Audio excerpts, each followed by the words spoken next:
আমি লিলি ফুল বানানোর tutorial step by step তোমাদের সঙ্গে শেয়ার করব। তো তার জন্য আমি ক্লে নিলাম, ক্লে মিশিয়ে নিলাম এবং পাউডার দিয়ে এটাকে ভালো করে পাতলা করে বেলে নিলাম। খুব পাতলা করলে আবার যাতে আচ্ছা একটু পড়ে গেলে ভেঙে না যায় সেই বুঝে এটার স্ট্রাকচারটা করতে হবে।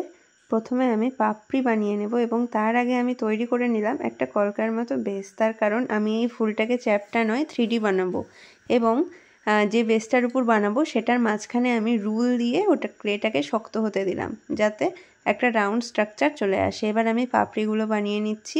ক্লে থেকে ছোট ছোট পাপড়ি কেটে শেপ করে তারপর টুলস দিয়ে পাপড়ির মতন দাগ দাগ করে নেব যাতে কালার ব্লেন্ডিংটা সুন্দর আসে। এবং এরপর এই দেখো এইভাবে সেট করব। নিচে 3টা পাপড়ি দেব, তারপর যে কলকের মতো বেসটা বানালাম সেই বেসটা দেব এবং তার ওপর আরও 3টে পাপড়ি আঠা দিয়ে দিয়ে আমি সেট করব। এবং এইভাবে সেট করার পর জিনিসটাকে যাতে একটু রিয়েল ফুলের মতন এবড়ো খেবড়ো পাপড়ি হয়ে থাকে সেই বুঝে ক্লেটাকে আমাকে শুকাতে দিতে হবে। এ দেখো প্রথমে সেট করে নিলাম। এবার কটন বল দিয়ে আমি জিনিসটাকে রাখবো যাতে একদম রিয়েল পাপড়ির মতন শেপ আসে এবং ওইভাবেই শুকাতে দিব। এবং ওইভাবে ক্লেটা শক্ত হয়ে গেলে একদম অরিজিনাল ফুলের মতন স্ট্রাকচার চলে আসবে। তারপর আমি এখন অ্যাড করব বৃন্ত এবং পাতা। এই যে আঠা দিয়ে বৃন্ত অ্যাড করছি দেখতে পাচ্ছ।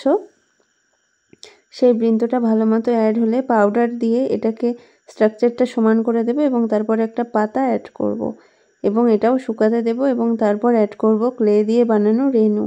একটু ভেতরে আঠা দিলাম এবং আঠা দেওয়ার পর এই রেনুগুলো পরপর আমি বসিয়ে দিলাম।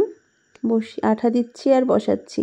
তারপর একটুখানি ক্লে দিয়েই ভেতরে ঢুকিয়ে ঠেসে দেবো যাতে রেনুগুলো খুলে না আসে। এবং এটা সম্পূর্ণ শুকিয়ে গেলে তারপর রং করার পালা। রং করার জন্য প্রথমে আমি হোয়াইট এবং অরেঞ্জ কালার মিশিয়ে রং করতে থাকবো। এক লেয়ারে এটার রং কমপ্লিট হবে না, রিয়েলিস্টিক কালার আনতে বারবার লেয়ার আমাদের অ্যাপ্লাই করতে হবে। ফার্স্ট লেয়ারে আমি অ্যাড করছি অরেঞ্জ এবং হোয়াইট, তারপর মাঝখানটা হোয়াইট রেখে ধারগুলো আরেকটু বেশি অরেঞ্জ দিচ্ছি এবং মাঝখানে হোয়াইটের সঙ্গে লাইট গ্রিন অ্যাড করছি ফার্স্টে এবং তারপর হালকা হাতে জল মিশিয়ে ভেতরের লাইট গ্রিনটা আমি ব্লেন্ড করব এবং শুকাতে দেব কিছুক্ষণ। ততক্ষণে পাতা করব এবং বৃন্ত রং করব। পাতা ও বৃন্তটা লাইট গ্রিন ও হোয়াইট মিশিয়ে আমি রং করলাম। এবার আমার কাজ রেনুটা রং করা। রেনুর অংশগুলো ব্ল্যাক কালার দিয়ে হালকা করে হাইলাইট করব। গ্রিন আগে করে নিয়েছি। এই যে রং করা কমপ্লিট। এবার আমি টাসেল অ্যাড করছি ক্লে দিয়ে। পেছনে আরেকটু ক্লে দিয়ে টাসেল অ্যাড করে দিলাম এবং এটা শুকাতে দিলাম। এটা শুকিয়ে গেলে টাসেলটা পার্মানেন্টলি অ্যাড হয়ে যাবে। এই দেখো আমার বানানো ফুলটা এবার আমি অরিজিনাল গাছের ফুলের পাশে রেখে তোমাদের দেখাচ্ছি।